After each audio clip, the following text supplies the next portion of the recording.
Her voice trembled when she said my name. 5 years, and it still carried that same soft venom that once felt like love. "Please," she whispered through the phone, "just talk to me." I said nothing. The silence was enough. She kept talking anyway, filling the void like she used to fill every space, loud, nervous, terrified of what quiet might reveal. She found me through a mutual friend, or so she said, but I knew better. She'd been searching, not for me, but for forgiveness. I listened to her breathing on the other end. It was uneven, like guilt has weight. I almost smiled. Then she said, "I left you messages, a lot of them. I didn't know what else to do." Her voice cracked. "Did you ever hear them?" I looked at the phone in my hand. 127 unheard voicemails, all from her. The night she pranked me still lives behind my eyes. A wedding 2 states away. Her and her friends drunk on attention and champagne.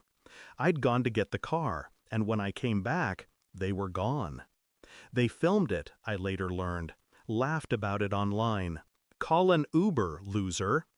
Everyone thought it was harmless fun. Even she laughed. By the time I realized they weren't coming back, my phone had died.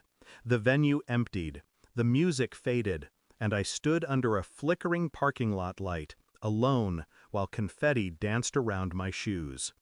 That was the last time anyone saw me, at least that version of me. I remember the long walk down the highway, the sound of trucks tearing past, how every mile stripped something away: dignity, trust, the illusion of safety. By the time dawn broke, I wasn't angry, just done. I disappeared before she could notice the silence. For 5 years, I built a different kind of life, a quiet one. No noise, no people. Just me and the endless distance between who I was and who I became. I kept a journal, not of memories, but of patterns. Every betrayal has one, a rhythm. The same tones, the same excuses, the same practiced tears.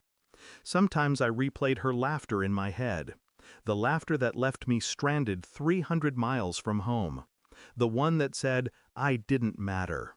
It took me 5 years to understand that night wasn't a prank, it was a test. She wanted to see how far she could push before I broke. So when she found me again, I didn't ask how. I let her talk. Let her rebuild the illusion. Because I wanted her to think she had another chance. She came to see me in person. Same perfume, same calculated warmth. But her eyes gave her away. They darted, searched, measured. She tried to cry. "I was young. I was stupid. It was just a joke." I handed her a small phone, old, scratched, taped together. Her voicemails were still inside. "Play them," I said. Her hands shook. She pressed play. The first one was laughter. The second was guilt. By the 10th, her voice was hoarse from begging. By the 50th, she was broken. By the 100th, she was whispering into the void, apologizing to a man who no longer existed. She dropped the phone like it burned her. "I thought you were dead," she sobbed. I tilted my head. "You almost got your wish." I opened the folder on the table.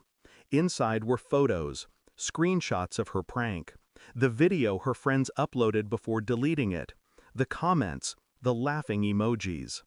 Her career depended on her reputation now. Public figure, brand ambassador, the image of perfection. I slid the folder toward her. "I never needed revenge," I said quietly. "You gave me everything I needed the night you drove away." Her eyes widened as she realized. It wasn't the video I wanted. It was her fear, her awareness that the truth could surface at any moment. I stood. She reached for my arm, desperate. "Please, I'm not that person anymore." I looked down at her trembling hand. "Neither am I." Then I walked out, left the folder behind. That was a year ago, She never reached out again. But I still keep the phone, all 127 messages. Sometimes I play them, not to remember her, but to remind myself of silence.